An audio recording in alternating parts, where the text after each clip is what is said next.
Today, we have an absolutely amazing message for you. It's taken by our very own Mark Pomeroy, so buckle up. Hey there, Elevate friends and family. Great to have you with us today. Now, question. Have you ever experienced a situation where things just suddenly came unhinged? Yeah, of course you have. We all have. You know, it could be small things, like your kid came home from school and told you about the science project that's due tomorrow, even though they knew about it for a month, and you have to go out and buy all of these things last minute. Could be big things, you know, a friendship that was going great starts to suddenly and unexplainably get a bit turbulent. You're caught up on your bills, being very diligent, and then the check engine light comes on in your car, and you're like, ugh. And I wonder if in these unhinged situations, you've ever found yourself thinking something along the lines of, like if only I could get all this janky stuff out of my life and just have the good things left, then I'd be happy. Well, we're teaching this series, and we launched it a couple of weeks ago, called Chasing Happy. And really we've been learning that joy and happiness is far more layered than just simply experiencing more of what we do like and less of what we don't like or don't want. And in fact, today I want to put it to you that contentment, who doesn't want that, can be experienced even if we don't get all of the things we want, and we do experience some of the things that we don't want. So, grab your smartphone, scan this flow code. It's going to take you to Philippians chapter 4. Now, Philippians is a letter that Paul, early church leader, wrote to the church in a place called Philippi. It's considered the most popular book in the new part of the Bible, and we're looking at chapter 4, which is like the most popular chapter in the most popular book, and it's all about joy. In fact, the whole theme of the whole book is about joy. And the one important thing to note is that Paul was actually writing this letter while things in his life had come unhinged. See, the first chapter of Paul's career, he was a very prominent Jewish religious leader, very reputable, very well known, very influential, likely wealthy. And then he became a Jesus follower and actually started to grow a very positive reputation among Jesus followers, the early Jesus followers, because he was launching churches, he was raising up leaders, he was providing great written instruction. But at the same time, he started experiencing persecution from the very people who would have venerated him, the Jewish people, and then the Roman authorities kind of got on board. And he'd been slandered, he'd been beaten, he'd found himself shipwrecked, and on and on and on. The list of things in Paul's life that came unhinged time and again was growing. And in fact, right now, when he was writing this very letter, he was under arrest, awaiting his trial. And from that place, actually being literally under arrest, he wrote this letter to the church in Philippi, and it's now kind of been nicknamed the letter of joy. He wrote the letter of joy from that set of circumstances, from that place. Verse 10, I know you've always been concerned for me, but you didn't have the chance to help me. But not that I was ever in need, which is kind of, what? You're in prison, mate. For I've learned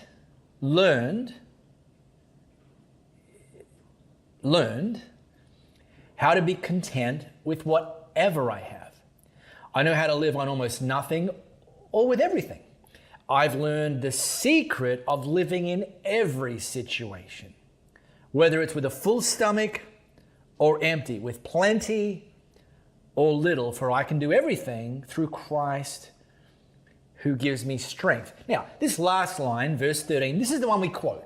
This is the one on the t-shirt. This is the one on the bumper sticker. This is the one that some American football players will put on the black tape under their eyes. Philippians 4:13, and I can do all things through Christ who gives me strength. Paul, the context, however, and by the way, that is 100% true, but the context is Paul just revealing that he's learned the secret of contentment, and that it isn't a circumstantial secret. Rather, it's a spiritual secret. See, he didn't say the secret of contentment is more Amazon Prime big day deals. The secret of contentment is more overseas vacations. He didn't say the secret of contentment is more pairs of shoes. No, he double clicks on the fact that he's learned that contentment can be experienced regardless of your circumstances. And here's a big idea. If Jesus is your everything, you can face anything. If Jesus is your source, if Jesus is your anchor, if Jesus is your everything, then you can face anything. The first tip for us learning what Paul ultimately learned is define your enough. What exactly is enough? Where's the line? Here's a question. Who's the most content? The person who has 12 kids or the person who has $1 million? Is this another trick question? It's the person with 12 kids because they don't want any more. Compared to the guy with $1 million, all he's thinking about is how he can get his next $1 million. The reality is, if you don't define your enough, then your friends, marketing professionals, and the prevailing culture around you will define it for you, and essentially and typically, you'll succumb to the pull of more and be convinced that that's the only way that you're going to experience more contentment. But Paul says, look, I've had it all. I've had everything, and I've had a full belly, and I've had almost nothing, and I've had an empty stomach, and yet wherever he was on that continuum, he said, my contentment level didn't budge. So I want to just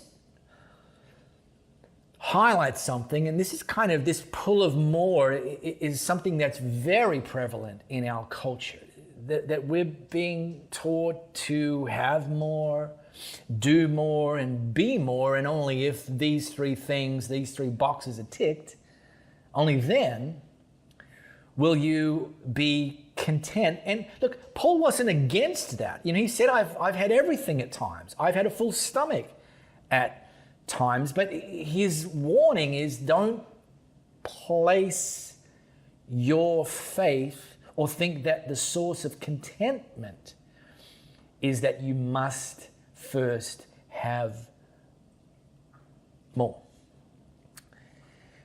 And I contrast this with the gift of enough.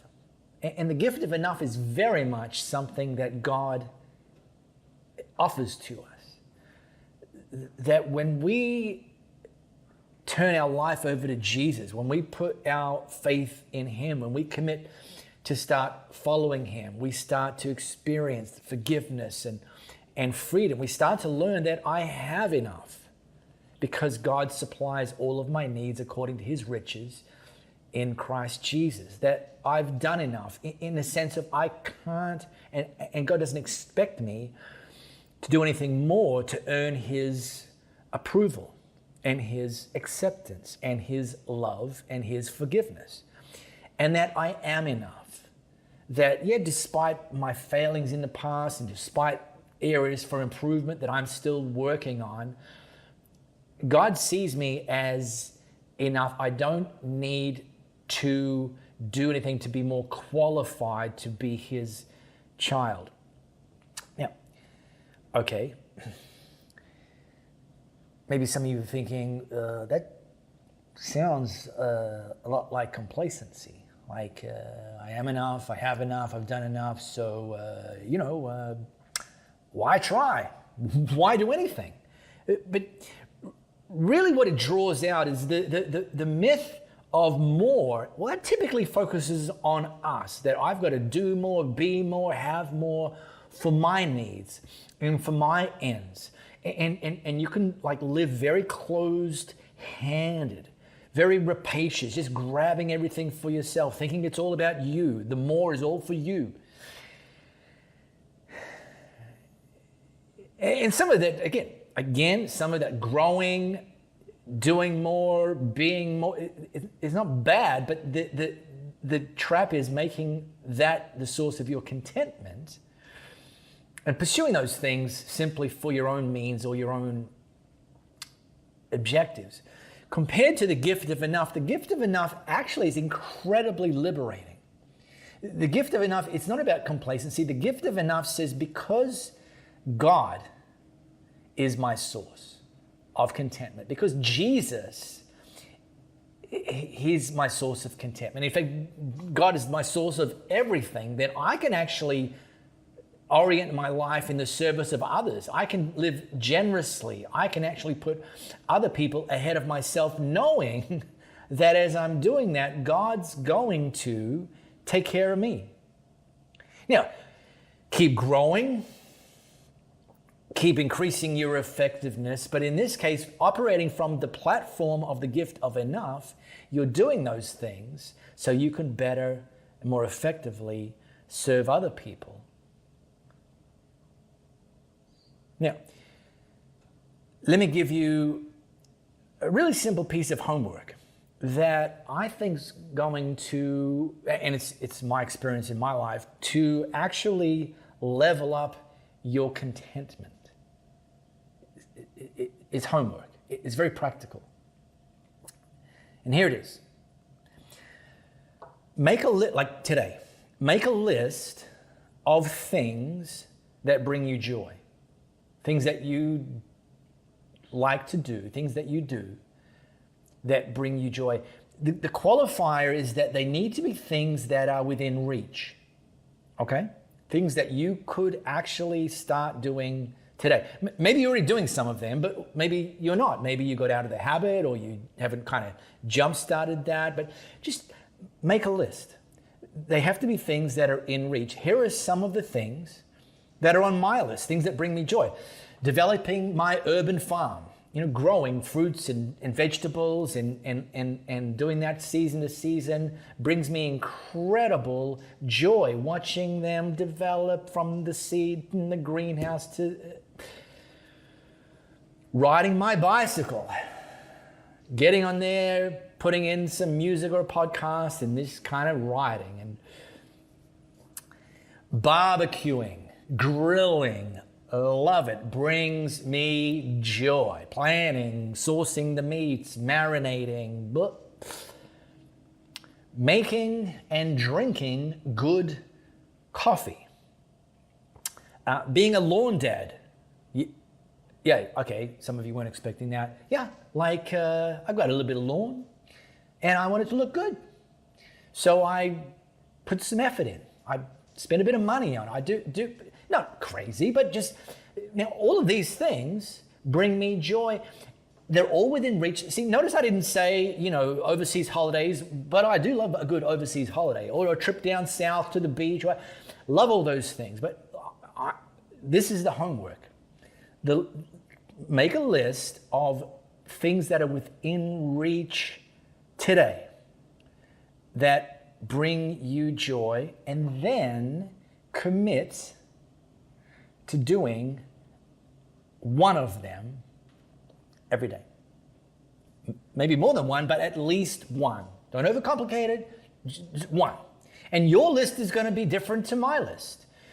Meeting up with a friend for coffee and splurging on avocado toast, $35.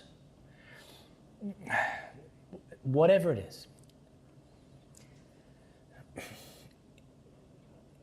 And what I'm convinced you'll immediately start to realize is that contentment isn't just around the corner, that it's actually within reach, that God's already placed things within reach in your life that are going to practically allow you to experience more joy. Now, Paul doesn't float contentment as some sort of weak tea thing. In fact, he talks about the notion that he can do all things through Christ Jesus, who gives him strength. One of the things that can actually rob us of our strength, rob us of our contentment, rob us of our joy is comparison, which, living in today's attention economy, is kind of relentless, almost unavoidable to be tempted to compare ourselves with other people. And what can happen is it can rob us of our strength and our joy and our contentment. Now, I encourage you, and I do the same, to be inspired by other people who are making a way, to learn from other people who are making a way, and to key off other people as a benchmark for maybe what's possible. But don't allow comparison to them, compared to where you are. Well, it must be nice, to steal your joy. And here's my simple hack. I'm going to leave you with this for today. Whenever you see something good in someone else's life, celebrate it. When someone you look up to, God's doing something in their life, celebrate it. Celebrate what he's done, celebrate what he's doing, and allow yourself to be reminded that you serve the same God. So you might be next. It's like, God, I'm so glad you're blessing them. I'm so glad you're providing for them. I'm so glad you're making a way for them. I'm so glad for the miracles you're doing in their life. Fantastic. I wonder if I'm next. Maybe. Don't worry. You don't have to think, well, God's doing something for them. He probably doesn't have anything left for me, any time for me, any resources left. Never gonna happen, because God is a God who is more than enough. So when you celebrate God at work in other people's life, it can actually raise your joy and your contentment. And cause you to open your eyes, think, I might be next. All right, hey, I look forward to seeing you next week. Bring somebody, and let's continue to learn from Paul and this letter, the letter of joy, written by a prisoner, as we navigate life following Jesus in 2023.